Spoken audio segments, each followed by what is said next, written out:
Hey Matt! Hey! Comment ça va? Pas pire, pas pire. Hey, sais-tu que dans la ville, c'est la folie du hockey, là? Ah ouais, le hockey a commencé. J'avais jamais remarqué.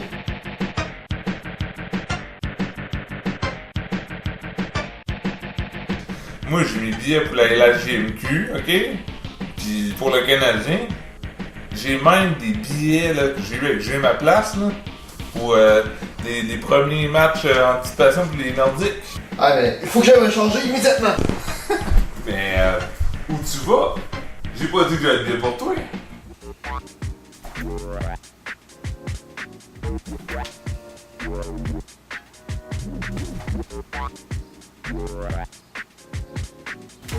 Oh man, come on!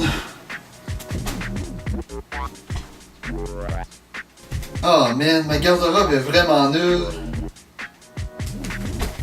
Alright!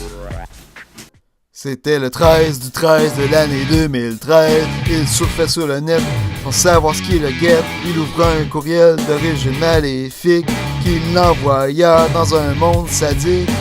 Là, il est condamné à regarder les pires vidéos de l'humanité. Comment pourra-t-il s'en sortir? La pire le s'entendre.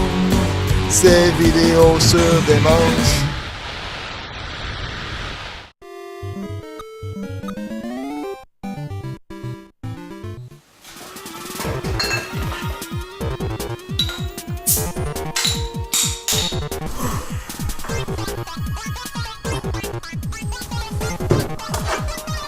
Let's do this.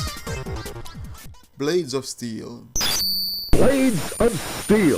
Sorti par Konami en 1988 sur NES et basé sur le jeu d'arcade de 1987 du même nom. Blades of Steel.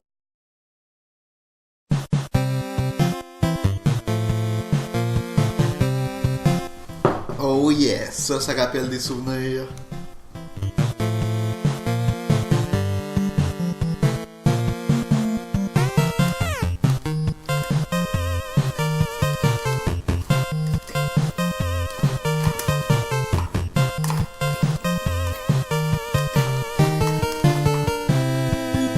On peut choisir parmi 3 niveaux de difficulté et on peut choisir parmi 8 équipes. Et connaissant mes goûts morbides, c'est clair que je vais y aller avec le défunt Wild Star du Minnesota.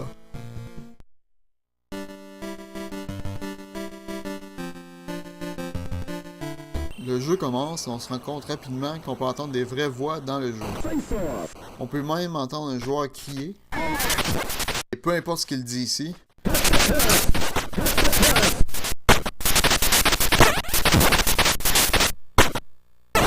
Non mais écoutez-moi tous ces sons-là, on dirait un jeu de pinball.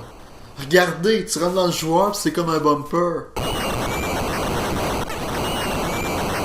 À chaque but, il y a une séquence qu'on peut pas passer où les joueurs célèbrent sur une des deux musiques d'Arena.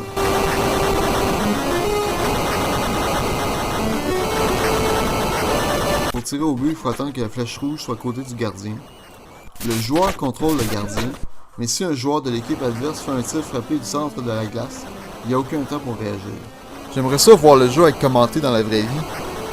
Oui, alors le petit bonhomme orange passe la rondelle à l'autre petit bonhomme orange, et là on peut voir qu'il a pu traverser la ligne et snapper du milieu de l'aréna pour aller directement dans le gardien de but de l'autre côté. Fait que ce qu'il faut comprendre, là, c'est que le match, là, quand que tu l'arrives et tu rentres dedans, c'est pas à 2-0 ou à 3-0, mais plutôt aux 5 premières minutes que tu veux que ça commence. Dans le match, là. Puis la proportion des joueurs qui font l'effort doit être équivalente à l'avenir de ton équipe. Mais ce qu'il faut vraiment saisir dans ce que je compte, là, c'est qu'il y a une certaine discipline à avoir à tous les matchs. J'ai juste ça à dire. Donc on a pu l'entendre, c'était très clair. On se rend compte très vite que pas personne à part nous court après la rondelle. Regardez, il passe juste à côté.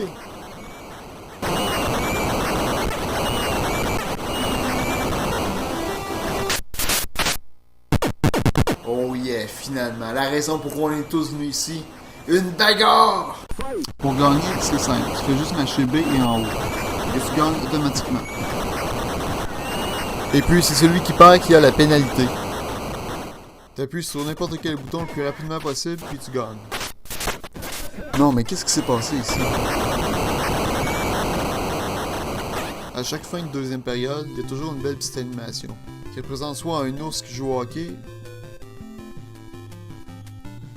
ou on peut même jouer à une version plus petite de Gradius.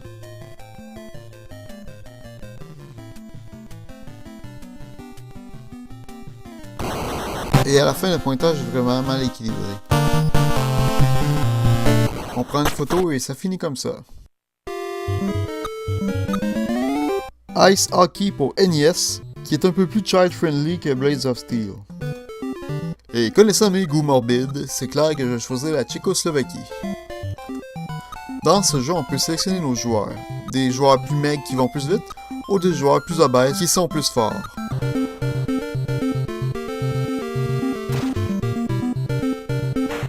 Et dans ce jeu, on peut faire du icing. Comme dans Blades of Steel, aussitôt que le joueur tire du milieu de l'aréna, on est cuit. L'intelligence artificielle est toujours en train de le zigonner. Qu'est-ce qu'il est en train de faire ici? Au début de la mise au jeu, tu peux juste niaiser comme tu veux en appuyant sur tous les boutons. Les joueurs peuvent se taponner comme ça pendant plusieurs secondes. C'est la mi-temps et on passe la Zamboni. 3 Zamboni sur la glace, c'est pas un peu dangereux ça? Quand la partie est nulle, on s'en va en tir de barrage. Et encore là, il est difficile d'anticiper le tir quand la personne tire du milieu de la passerelle et qu'on ne voit pas le gardien. Si le tir de barrage est nul, il y a une prolongation sans gardien. Comment ils font pour rater leur tir quand il n'y a aucun gardien?